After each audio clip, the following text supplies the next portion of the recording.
Hello everyone, it's Christopher again. I'm back with you here with another video on the boiler install summary. I have three other videos. They're very short videos, so if you want you can go to the channel and check them out. It kind of encompasses everything from the barn build to like the stove summary review, outdoor wood boiler, and then like how I heat the barn and how I did the PEX in there and the heaters that I used, with some information on those. And this is going to be like what I did in the house. So please like and subscribe and enjoy. And I have pictures as well of the barn build on my YouTube post site, like when you go to my channel. So here we go. All right, here's the PEX coming through the cement wall of the basement, and I ran some underground direct burial wire, but I still put it in conduit anyways. There is your inlet and outlet for your PEX coming in the house. And what I did is I just kind of ran down those joists. I didn't cut into it and use any elbows. And then I ran it. You have to apologize for the lighting in the camera, but I did run the inlet and the outlet. I ran those kind of up in the floor joists, which is totally makes sense because this run here is for my kitchen above us. And wife's very happy because now we have kind of like in that run in the galley area, you got like an in-floor heat, and so she's liking it a lot. So for you guys out there that are on the fence about doing this, anytime you can make your wife happy, let me tell you, sometimes it's a workout. But yeah, so that's the PEX tubing. It's going to get more interesting here in just a sec, but just running that PEX through those floor joists, and then I ran them like that on the bottom. A guy could do it pretty much however they want, but this worked really good for me. Minimal effort, you know, instead of like drilling holes in the bottom of your joists and stuff. And if you think about it, there's all this copper piping a lot of times, and they just run that on the bottom of the joists, you know, so that you can get to everything. But here we go. Get over here to the other.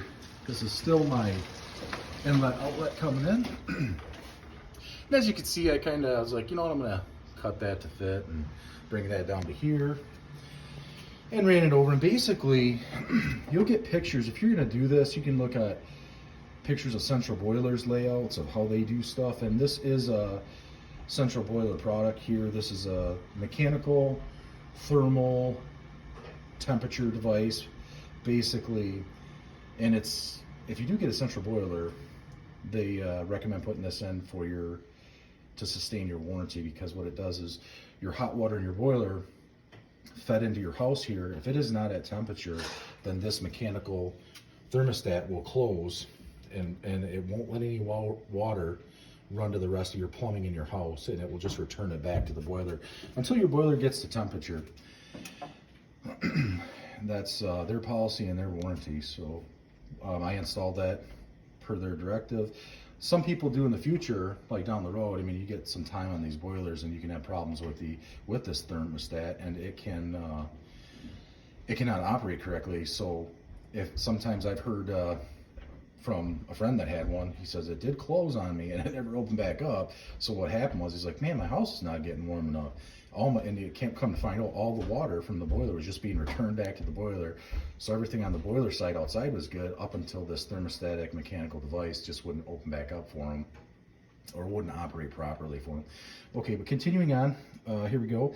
This is this is a sidearm heat exchanger on the hot water heater, and I heat my domestic hot water with it, and it does unlimited hot water. As long as I keep wood in my outdoor boiler outside, I have unlimited hot water.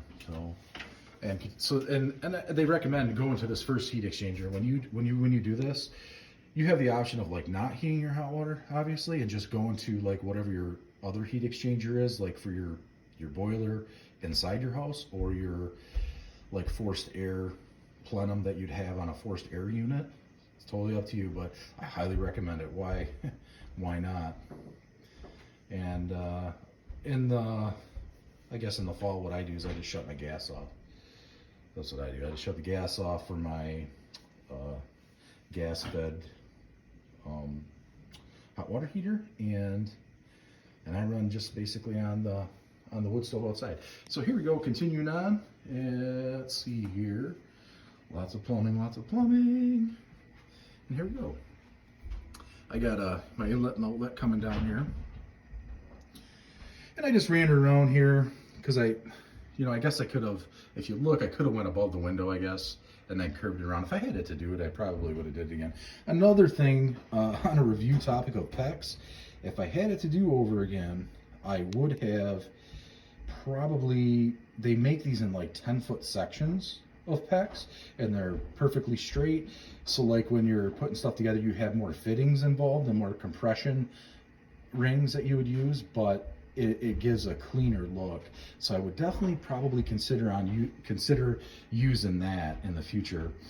And then you see in my pole barn, they're all long rungs of PEX, and it looks kind of like where it curves and bends. And when you're cutting that, you gotta, especially if the PEX is cold, it's really hard to work with. But you get around it and you can warm it up.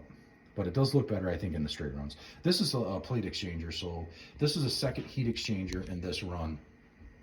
So I'll hit that first heat exchanger on the hot water heater, come over to the second heat exchanger, which is, this is the main one for all my heating inside my house then.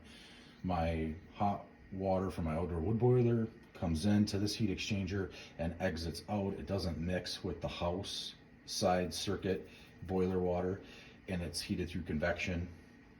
And then my hot water from the boiler just leaves then, goes back out of the building. So with that said, this is kind of like a look at all the copper work that I did, my solder work and valves I put in here. And then I did this like little side like bypass so that I could close these, and then I could open this green valve. And what it would allow me to do, if I shut those red valves and then I open that green valve, then I've isolated like my feed to my heat exchanger. And what I can do is I can run gas. Something happened in the wintertime or even in the summer, because this gives off so much radiant heat. All this PEX in my house gives off so much radiant heat, it'll sweat you out. Like in the fall when you want to run your boiler, or in the spring when it starts getting really nice, you know, in early May to late May, it's like, man, this is really nice. But you definitely could shut your boiler down and then go to gas if you wanted to. We don't. I put it in, but definitely not used it at all. We just kind of open some windows when it gets really, really hot. You know, think about it, like your heat's free. I mean, aside from your labor and your back and firewood, but if you have access to firewood, it makes absolutely no sense, and you want to heat, and you don't got natural gas in your area, I don't think I would want to pay propane bills. This place here had a 1,000-gallon tank, and I'm like, man, that's a big tank, you know. And come to find out, well, we learned why there's a 1,000-gallon tank here when we got here. We went through 800 gallons of propane in like 50 days, and I'm like, that's ridiculous. So with that said, I was like, man, we gotta do something different. So this is what we came up with. I had a different wood stove in the past. It was a central boiler, CL6048, and it was pretty good, but it did go through a lot of wood. I got a newer one that's more efficient. It's in the video. I talk about it on one of my other videos. One of my other short ones are like 6 minutes. If you guys like what you see, please subscribe. I greatly appreciate it. And if you have any questions, feel free to shoot them out to me. And I think that's pretty much it. Yeah, so you guys have a great day, and great talking to you. Have a good one. Bye.